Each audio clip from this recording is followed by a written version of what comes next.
Oh, it's good to be here.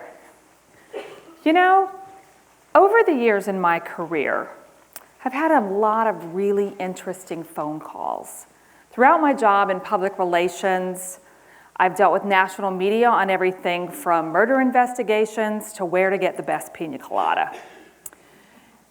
The phone, you often don't know what's on the other end of it. It just kind of comes with a gig. That's part of the deal. On this particular day, the phone call came while I was at my son's soccer game. It was a business colleague from a resort hotel who said, "There's been a plane crash on the beach.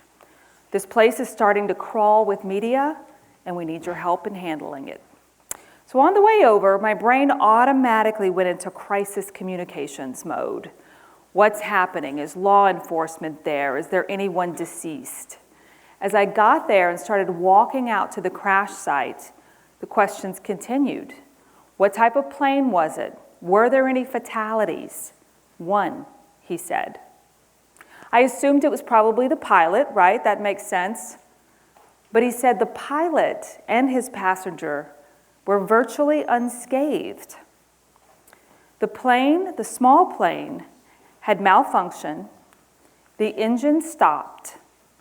The windshield began to have oil on it coming up from the engine, blocking the pilot's view as he tried to make an emergency landing on the beach. That day on the beach was a man jogging with headphones before he was hit from behind by an airplane. He probably literally never knew or never saw what hit him. I knew at that moment we did not have your run-of-the-mill emergency landing. The family had yet to be notified. So when I got home that night to two very sweaty soccer boys, you know, one of my sons began to sort of melt down. He was tired from soccer. He was whining and complaining about his homework, too much homework. He didn't like what he was having for dinner. He wanted something different. I sat him down and I said, "Listen, right now, there's a mom and her kids who are about to get a call about their dad, that I had left his soccer game to go to the site of a plane crash." He asked a few more questions. He hugged me a little tighter than usual, and he quietly went back to doing his homework. You know, that was a sobering night for my family, and I guarantee you it was a heart-wrenching night for that jogger's family. My media experience told me that this was a story that was going to be going from coast to coast, making headline news, and I was right. It did. The next morning, that story went everywhere from NPR to the Today Show to London and beyond. Now that accident happened in 2010, when social media was basically a babe in the woods. I mean, in 2010, in the spring of 2010, Instagram didn't even exist. And Twitter had only been around for about four short years. Had that accident happened today, with the prevalence of cell phone cameras and social media, we'd be measuring that media hit in seconds and minutes, not the next day. But is that necessarily a great thing? The way we consume media has changed a lot. Remember this guy? Walter Cronkite, arguably one of the most famous journalists in history. And if you listen very closely, you can hear the sound of Walter Cronkite turning in his grave right now over the state of what journalism has become. He's been turning for quite a while now. This image was part of a meme that made the rounds, and let me tell you what the caption said. It was really good. It said, "Younger Americans will have a hard time believing this, but there was once a guy named Walter Cronkite who read the news every weeknight on television. Now, he didn't seem to have an agenda or try to make anybody look bad or good. He just read the news. And then get this, we all just decided for ourselves what we thought. No smarmy, opinionated talking heads. He didn't have any of that. He just read the news matter-of-factly, signed off, and shut up. Those days are long gone. And I'm here to tell you that toothpaste is not going back in the proverbial tube. That's a good thing and a bad thing. The good news is we now have instantaneous access to news in a matter of seconds. The bad news is that we are bombarded with it every single day, and that has consequences. I'm willing to wager that not many of us in this room wake up on any given morning and say, you know what, I think today is the day I'm going to scroll through my phone for hours today, mindlessly consuming content and media. Yet that is exactly what we're doing. Studies show that the average American spends about 4 to 6 hours a day scrolling content on their cell phone. If you're a teen or a 20-something, that average bumps up to about 6 to 9 hours a day. If you are 60 and older, do not think you are off the hook. A Pew study found that those 60 and older actually spend more than half of their leisure time in front of some type of screen. We are tethered. 72% of us think we spend too much time on our phones, yet 65% of us actually get anxious when they're not around. Now, I would probably count myself in that camp a little more than I'd like to. I really would. You know, I don't always want to be on it, but you can bet I always want to know where it is. You know, this is a great cartoon that kind of says something about media too. It says, it's been so nice getting to know you these past 6 years. Here's your first device. You know, a Stanford study showed that the average age a kiddo gets a phone in America these days is about age 11. Now that equates to about the 6th grade. Some earlier, some later. So how much media is too much? According to Yalda Oels, who's a UCLA professor who studies, and she's also a former movie executive, who studies the effects of screen time on us. What we miss sometimes when we spend so much time worried about the time, we miss the all-important content conversation, which she and others deem to be really maybe the more important aspect of that. And let's talk a little bit about that context. It has changed dramatically. Media bias is at an all-time high, and it is impacting us and the fabric of who we are as families, as communities, as a country. You don't have to look very far to find that media bias. Tribalism is at an all-time high. Why is that?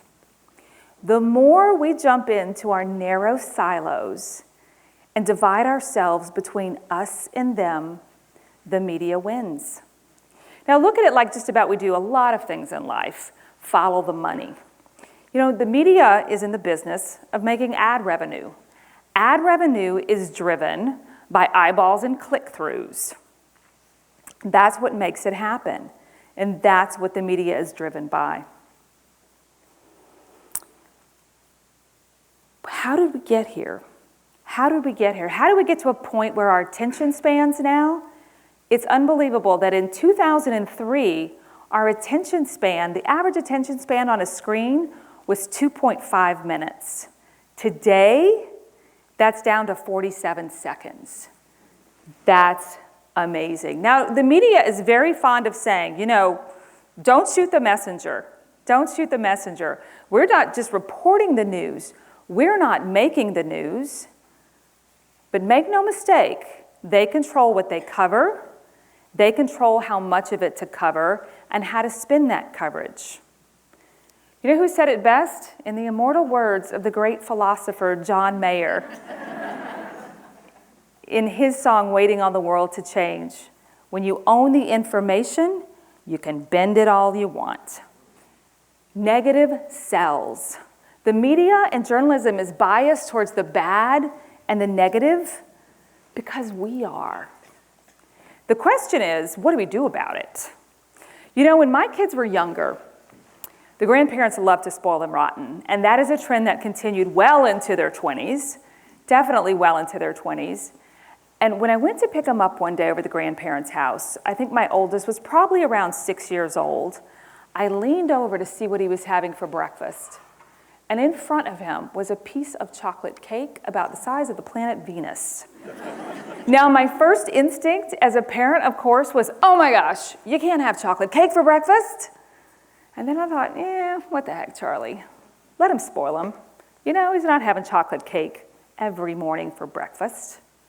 I believe that one of the biggest things we can do when it comes to this and how we can deal with it is really taking into consideration what we're taking in, how we're taking it in.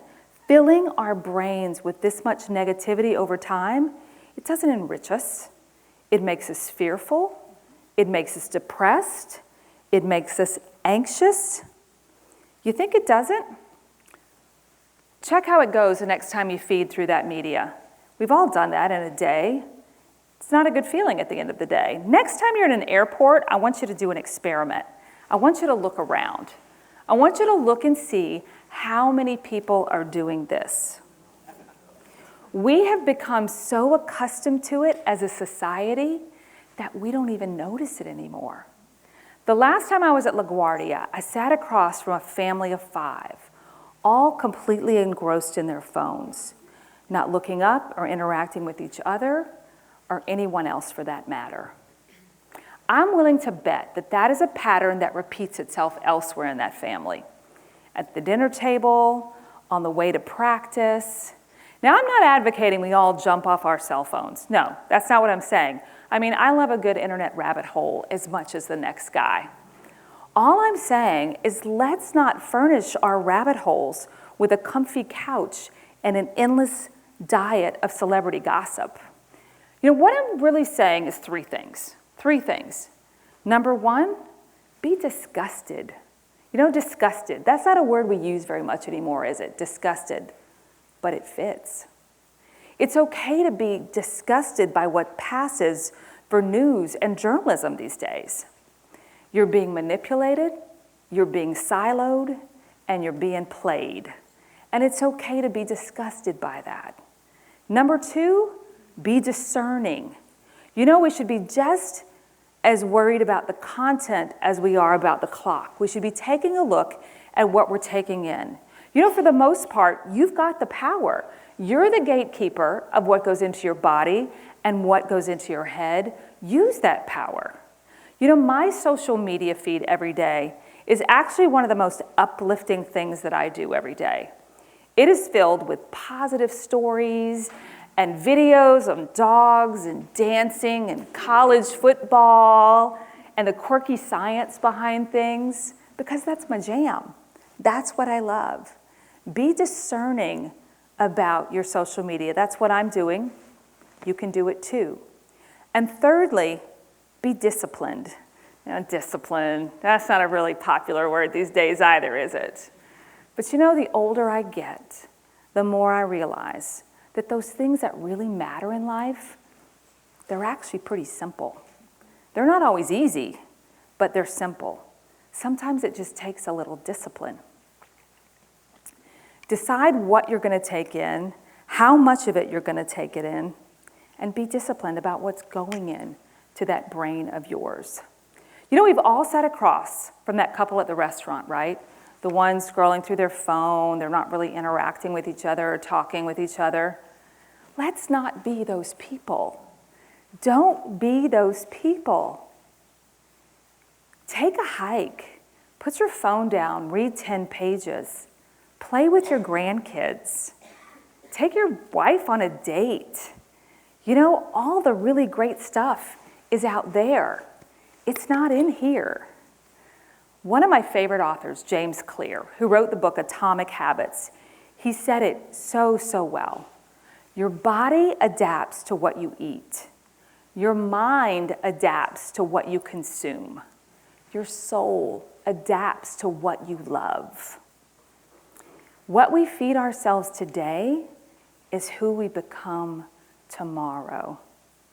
And it's not about better engagement just with everyone around us. It's about better engagement with ourselves.